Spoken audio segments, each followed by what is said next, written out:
What is up everyone, and welcome back to Motorsport Manager. Today we're on episode 4, however you may be noticing that we are on race 5, which is up in Ardennes in Belgium in the next race.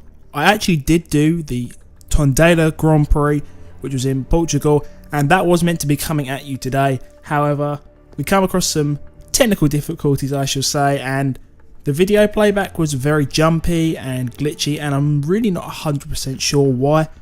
So I thought instead of uploading that as a poor quality video, I'd just have to skip it out, which was bad on my behalf.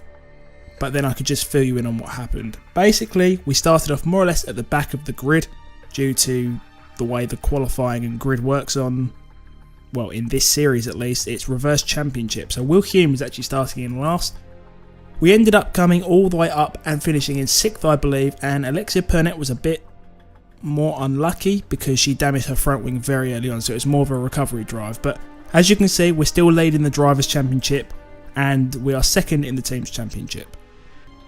In terms of what we did to the car last time out, we finished a new bit of suspension, a new gearbox, and we also started development on a new engine. The new engine is currently being improved for reliability, and as you can see, it is a lot better performance than the level 3 and level 5 engine we have currently.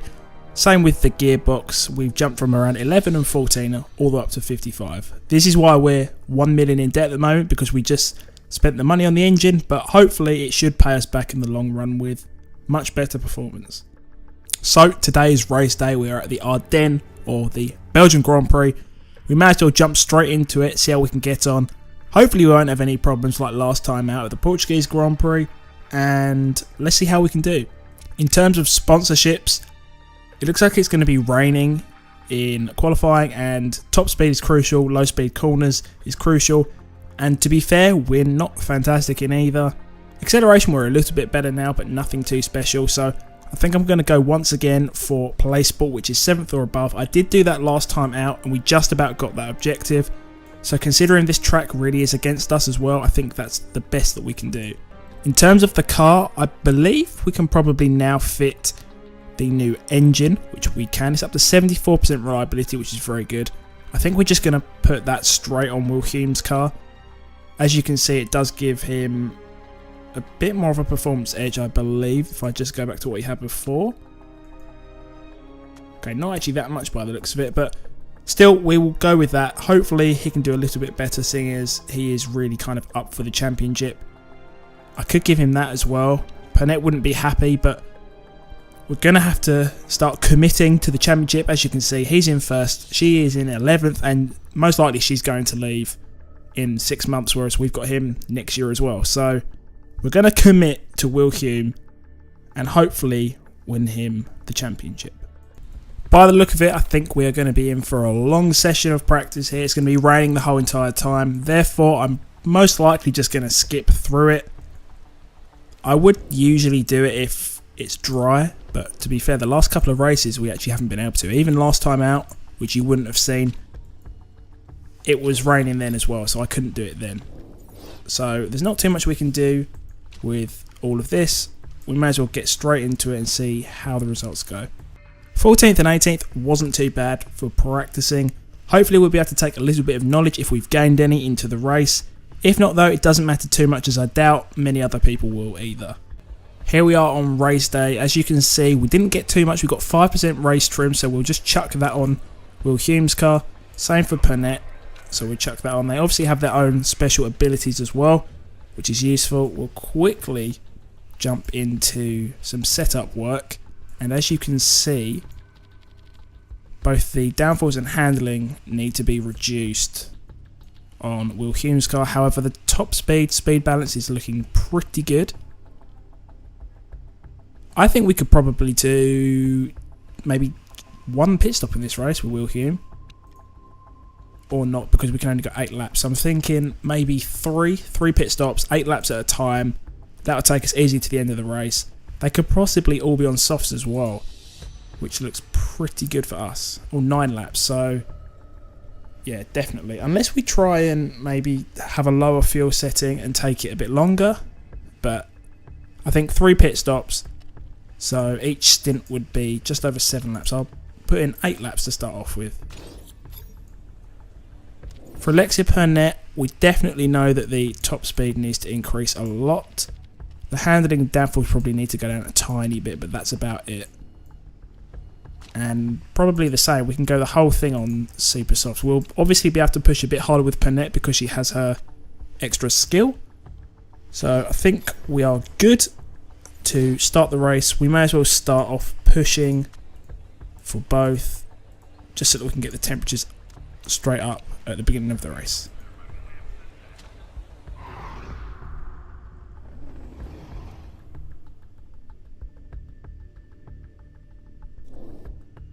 Looking at the grid, as we know, it's reverse championship, so we should be 10th with Pernette, which isn't too bad actually, and then stone dead last with Will Hume because he's leading the championship.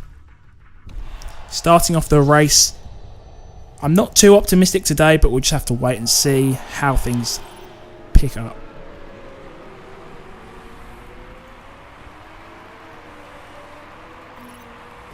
As we can see at the end of the first lap, nothing special has happened. Will Hume is still down in last place. Pernette is slowly dropping down. Not the best start to the race that we wanted, but we can still work on it.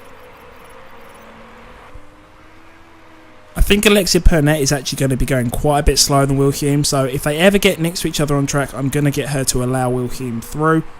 It might not happen anytime soon, but if it does, we want to let him through as quickly as possible. You probably might just have seen, but a second ago, Pernette and Will Hume were basically next to each other on the track. Will Hume was just allowed straight through by Pernette, which was good. Hopefully now he can push on and maybe overtake a few more people. I'm not sure what initially happened, but I don't actually think Will Hume's settings from the start of the race updated, because he was very low on fuel and he's actually only done 6 laps on these softs. The 7th lap is just starting, but we're not actually on that.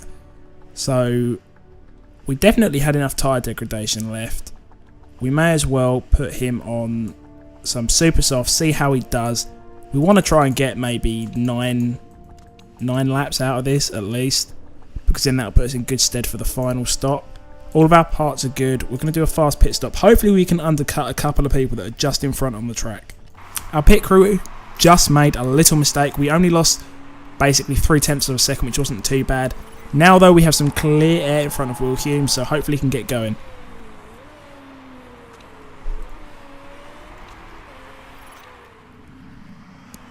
And we have got a yellow flag because Alexia Pernette has just retired. She literally binned it straight in the wall, which is a little bit of a shame. So now we are down to 1 driver. Okay, so the safety car has just come out. We were rather unlucky because we'd just gone past the pit lane, so we actually couldn't pit or make any changes, which is actually very annoying because the guys behind us can probably go more or less to the end, if not just before. Slightly disappointing, but never mind. It's looking relatively okay at the moment. We're in 12th. I'm not sure if we're going to be able to push for that 7th place, even though we really do need it for the money.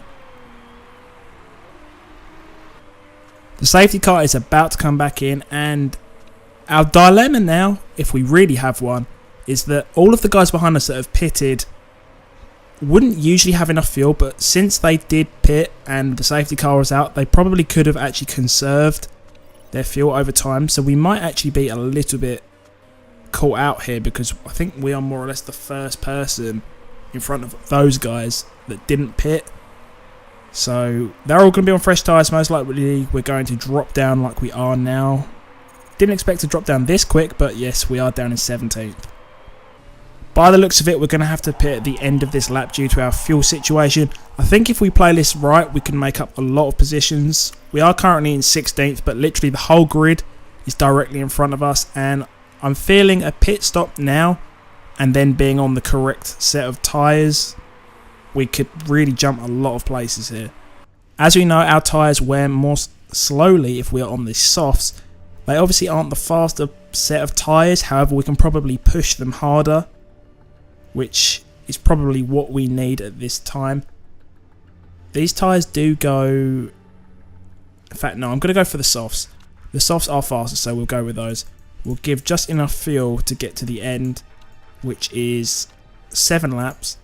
It's going to be fast because we need to make up time. We don't need to fix any parts, so hopefully our pit crew can do us proud. Our pit crew did do a good job. However, quite a few other people seem to have the exact same idea as me and also pitted. We definitely jumped a good 3-4 cars, but we've still got a lot of work to do if we're going to make that top 7. Lap 18 of 22, we're stuck behind this one guy who's in 9th place. In front of them there is a big gap. It's so important we can get past him, so I'm literally going to put the engine mode up to max. We're going to go all out because it's so important. Finally, we managed to get past just as I had to turn down the settings because we nearly kind of did ourselves out of fuel almost. Well, at least we nearly did ourselves out of enough fuel so that we wouldn't be able to finish the race, and our tyre wear has gone up incredibly high. Most likely meaning that we're not going to be able to overtake the people in front or even catch them up. We do seem to have relatively good pace in comparison to them, but it still seems unlikely. Here we are heading on to the final lap of the race. If you look on the map up to the top right, everybody else is very close. We're going to try and turn everything up as much as we possibly can to see if we can catch up these last couple of drivers. We're literally in the last few corners of the race. I don't think we're going to be able to do it. Maybe if we had 1 or 2 more laps we'd be fine. But no, we finished in 9th, not too bad. I don't know what happened with Panette, but she crashed. She binned it in the wall, kind of has written off our car, which is slightly annoying, but never mind, we'll have to move on and see how we can do in the next race.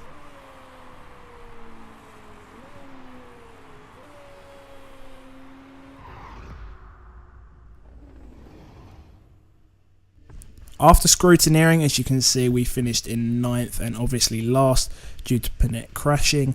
Not the best result, however. I think we did finish above our closest rival in the championship. I'm not sure where that leaves us, and it does actually leave us at the top still. Everyone else is very close. Not that the drivers actually matters too much. I believe it gives us more money at the end of the year, but it's the team's championship that really matters for us to get promoted and things like that, and we have dropped down to 3rd place at the moment.